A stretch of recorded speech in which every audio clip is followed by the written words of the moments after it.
Would you mind paying if you want to hold Lucas? After all, you two are practically strangers to him." "What?" My husband and I were utterly stunned. Never in our wildest dreams did we imagine we'd have to pay our daughter-in-law to hold our own grandson. My name is Michelle, a 56-year-old homemaker. I live with my husband, who's also 56. We have one son, Tom, who's currently 28. He got married 2 years ago. His wife, Sarah, is 10 years his senior at 38. After graduating college, Tom got a job and moved out on his own. Apparently, Sarah, a senior colleague at his workplace, aggressively pursued him from the get-go. Tom has always been strong in STEM subjects. Throughout high school and college, he was immersed in them. Shy and reserved by nature, he had never dated a woman before. Suddenly, pursued by an older woman at work, Tom was initially reluctant. However, Sarah kept pushing, inviting him to lunch, finding reasons to be near him, and eventually they started going out for drinks. Things escalated quickly from here. When we heard that Tom was marrying a woman 10 years his senior, my husband and I were shocked. But it was Tom's choice, and considering his reserved nature, we thought maybe it was a good thing to be led by an older woman. As wedding preparations progressed, we encountered some surprises. Sarah insisted on changing outfits 5 times during the ceremony. Of course, it was all Sarah's idea. Tom, not one for the spotlight, wasn't thrilled about even having a wedding. But Sarah had her dreams, and one of them was those 5 outfit changes. "It's a once-in-a-lifetime wedding. I won't settle for less. A bride is like the star of her own fairy tale, you know. Tom needs to make all my dreams come true." Faced with this, Tom felt he had no choice. The wedding ended up costing much more than anticipated, draining most of the savings Tom had accumulated since started working. During the 5th outfit change at the reception, a male relative whispered to us, "I've never seen a wedding with so many outfit changes. Tom's pretty much wrapped around her finger, huh? He's in for a tough time." I could only laugh. But his words echoed our own thoughts. People complimented Tom on his beautiful wife, but she also seemed quite proud of her beauty. As parents, we couldn't help but worry about their future together. 2 years post-marriage, they had a baby boy. It had been a difficult birth, but we were thrilled when the baby arrived safely. The day after the birth, we rushed to the hospital. Outside the delivery room, Tom seemed restless and uneasy. "Tom, congratulations! That's wonderful!" "Ah, yeah, thanks." "I can't wait to meet the baby. Mind if I come in?" "Well, about that..." "What's the matter? Something wrong?" "No, it's just... Sarah's really tired right now and doesn't want visitors." "What? So we can't see the baby?" "Oh, no." "Alright then. No choice, I suppose. I'll take some photos and send them to your phone." "What about Sarah's parents?" "They came by earlier." "So they got to meet the baby?" Yeah." "So we're the only ones who can't. Can't you let us have a peek? Just a quick one. It seems like blood relatives and in-laws are treated differently. Sorry, but could you leave for today?" "Fine." Tom looked really uncomfortable. Likely, Sarah had asked him to decline visitors from inside the hospital room. Disappointed, we had no choice but to head home. Our son sent us a photo of the baby. Such a cute sleeping face. Seeing it made both my husband and me even more eager to meet the baby. I'd love to hold my first grandchild in my arms. I timed it around Sarah's and the baby's discharge and called my son to arrange a meeting, but we didn't get a favorable response. Sarah would be taking the baby to her parents' home for a while, so it would be difficult. So we waited for the day Sarah would return to their apartment from her parents' home. The baby was named Lucas. Finally, the time came for Sarah and Lucas to return after receiving postnatal care at her parents'. We got our son to agree, and finally, we were going to meet our grandson. We bought clothes, baby gear, and toys for Lucas. On the day of the visit, we went to our son's apartment. "Hello, may we come in?" Upon entering, we saw Lucas on his baby bed. He was energetically moving his arms and legs. He was a cheerful boy. What a lively boy! He is really cute. Next to the baby bed, Sarah stood with a sullen face. Could I hold him for a bit?" Sarah remained silent. Then Tom spoke. "Mom wants to hold Lucas, is that okay?" My son repeated my request to Sarah. He seemed like he was really treading on eggshells around her. Finally, the silent Sarah spoke. "You two are strangers to me. If you want to hold Lucas, will you pay?" What? We were frozen in disbelief. Strangers? Yes, I married Tom, but you are strangers to me and to Lucas. I don't want him casually held by just anyone. If you insist on holding him, I guess we'll have to set a fee." "A fee? But Lucas is our grandchild." "Exactly. And Sarah, didn't your parents get to hold Lucas?" "Of course, they're my parents." "In that case, we should also—" "Look, I'm talking from my own perspective here. I married Tom, not the two of you. You're complete strangers to me. What if you drop Lucas or somehow get him sick? How are you planning to take responsibility?" "Responsibility, you say?" "I'm on maternity leave now, but I've been with my company for years, always managing risks. To let a newborn be held by complete strangers who have no intention of taking responsibility is naive, don't you think?" Sarah's condescending tone left us, including my husband, dumbfounded. People with your mentality wouldn't last a day at my company. Also, just because Tom and I married doesn't mean we're all suddenly a family. I like to keep boundaries clear. Do you understand? Sarah gesticulated with us as she told us. Sarah animated gestures as if scolding subordinates. She seemed not only good-looking, but also very confident in her long-standing career. She probably talks like this at work too. You could easily guess what the power dynamics between her and Tom, who was 10 years younger, must have been like in their workplace. That hierarchy seemed to have transferred to their marriage. Tom looked surprised at Sarah's words and gave us an apologetic look. But he couldn't muster up any words to counter her. "Let's just go." "All right." And so we left Tom's apartment without even getting to hold Lucas. We had our concerns before, but we never thought it'd come to this. We realized Sarah wants nothing to do with us, and Tom seems completely controlled by her, unable to voice his own opinions. It's harsh to call us strangers, isn't it? Yeah, I never thought we'd hear something like that. Pay money if you want to hold your grandson. But Lucas was so cute. He was. We had this conversation on our way home.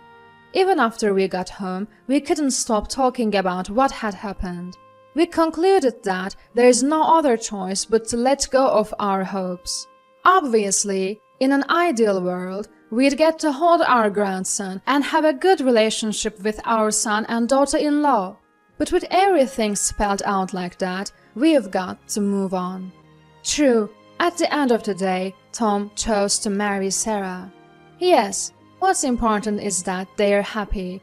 I won't harbor wishes like wanting to hold our grandson or having family dinners anymore. Although I was concerned about whether Tom is really happy in such a situation, I realized it's not our place to question our son's marital choices. If that's how Sarah feels, we have no choice but to adapt. If we forcibly try to do anything, it might make Tom uncomfortable. And so, we lost contact with our son's family. 2 years passed like this. Then one day, we received a call from our son after a long time. "Hello, Mom, it's been a while." "Tom, how have you been?" "Oh yeah, I'm alright." "What's going on?" "Well, Sarah and I are thinking about moving out of our apartment and buying a house." "Oh, really?" "Yeah, so I was wondering if you could help us out financially." "What?" I listened as Tom explained the details. After Sarah's maternity leave ended, she returned to work, but she had conflicts with a co-worker who had stepped up in her absence. In the end, Sarah quit her job. Now, she's a stay-at-home mom. After that, Sarah seems to have met other moms through her children. Sarah made some mom friends and got inspired by one of who lived in a house, not an apartment. She got excited about moving into a better home. After some house hunting, Sarah fell in love with a newly built home. Tom wasn't exactly thrilled, given their financial situation, but Sarah pushed ahead almost to the point of signing a contract. The down payment was higher than expected, which was a problem.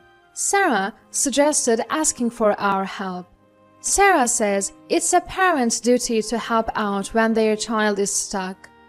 When we said we wanted to see our grandchild, she told us to pay up. Now she wants our help. Convenient, isn't it? I do feel bad about that. Well, let's put that behind us. As for the money, I have no intention of helping. Oh, alright then. If you can't afford it, live within your means. If you need parental support for something, maybe it's better to skip it. You're right, Mom. You've always been sensible, Tom. I don't know why you even had to ask. I guess so. Sorry for the awkward request. More importantly, are you happy right now? I'm not sure. Tom ended the call. The next day, the doorbell rang. My husband was out and I was home alone. Sarah showed up. Tom was with the kids at a nearby park. I needed to talk to you, my mother-in-law. What is it? Tom said you won't help us financially. That's correct. Don't you think that's harsh? Your own son is asking for help. The house will be under his name. He is the breadwinner. How can you ignore him? Isn't that too cold? I was taken aback for a moment when Sarah barged into my house and started giving me a piece of her mind. Just my luck, my husband isn't home. It's just me. I braced myself, realizing that I had no choice but to stand my ground. Sarah, what gives you the right to walk into this house? Huh? Weren't we total strangers? Sarah froze, locking eyes with me but saying nothing. My son can buy or live wherever he pleases. It's none of my business. He's an adult. If he can't afford it, then he should live within his means. Especially when it comes to you, a complete stranger, telling me to fund his home purchase. I have no such obligation. But your son is actually struggling financially. Are you going to abandon him? Indeed, Tom has left the nest. Sarah was dumbfounded and silent. Moreover, it's not just Tom's house. It's where you will live too, right? Why should we help someone unrelated like you? Shouldn't you be asking your own parents for help? My family can't afford to help right now. Then you should give up on buying a house and stay in your current apartment. At this, Her face turned red and she looked furious. Isn't it a parent's role to help out at times like this? Sorry to disappoint. It's different from your ideal, just like you're different from mine. What? Are you saying I'm not your ideal daughter-in-law? How rude! You've been rude too. Remember when you told us to pay up if we wanted to hold our grandchild? How dare you say that to your in-laws? I'm not really matched with my husband, am I? What? I rushed into marriage because I was 36 and desperate. I married Tom because he seemed obedient. To be honest, any groom would have done at that time. So, I think he should be grateful that a high-level woman like me married an average guy like him. Wow, you actually said that out loud. Don't you agree? It's a miracle that a woman like me is married to a man like him. That's why I believe it's natural for me to live in the house of my dreams. So, you wanted to brag about owning a home? So what? Isn't that normal? Yet here we are. Tom can't even make the down payment. I told him to ask his family for help, but everyone's so useless. Just then, Tom walked into the living room. Tom, when did you... Were you listening this whole time? Yes, I was curious about what was going on because I heard loud voices. I've been listening at the front door. So that's why you married me, Sarah. Sarah was visibly startled when Tom burst into the room. Tom's previous look of confusion was gone. His eyes seemed calm, but there was a distinct undertone of anger. Mom, could you play with Lucas in the other room for a bit? Sure. I took Lucas into the adjacent room and closed the door. This was the first time I was directly interacting with Lucas.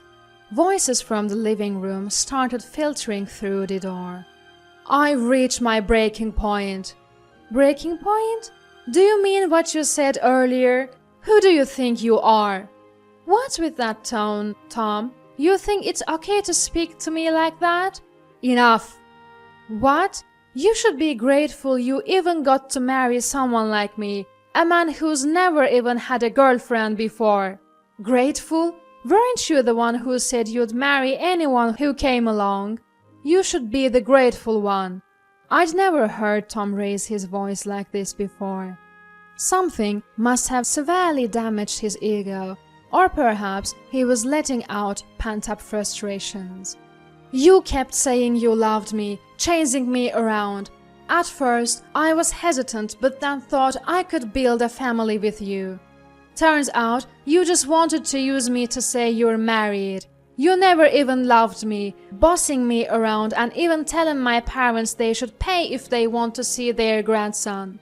And now, you want them to help us buy a house. Knowing all this makes everything seem ridiculous. Sarah seemed a bit flustered hearing this. I didn't say that was all true. Lies. I'm done being deceived and used. Our marital power dynamics were skewed from the beginning. I'm not living just to be controlled by you.